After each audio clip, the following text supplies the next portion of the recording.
Time break weekend morning, and I see you've got a new album here titled Jine Simba. Mugataurira pamusoro pezvaro.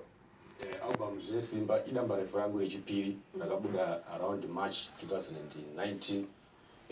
Jine Simba ndingati rine dzimbo nhanhatu kutaura kuno ndakati True Tone Studios muno muHarare. Okay, saka pamunoimba nziyo dzesungura idzi tingati mainspiration yenyu ndeapi, pamunotarisira kuva vari ndevapi?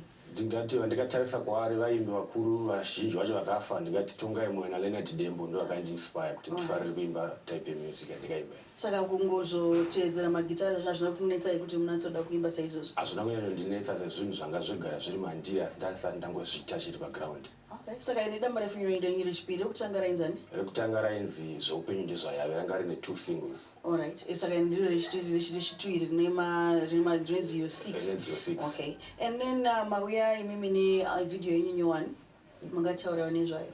Pavideo yangu inonzi Zimbabwe ndodada nayo, iyi video yandaitaura nezvematourism natural resources emuZimbabwe.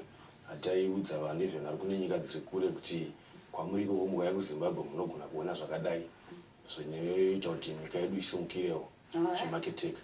Rakamangwana ndiro zvamakatomba ndo zvamurikutibikira zvimwe zvachona? Ndizvo zvai zvandiri kukubikirai. Thank you so much for coming. Now let's take a look at your song Zimbabwe Ndodada Nayo. The song is from Blessing Gupa Mareja, who sings with the group titled Kuyenda Mberi Express. They've got a 6-track album that is new. It's called Jine Simba. From that album, let's take a look at the video.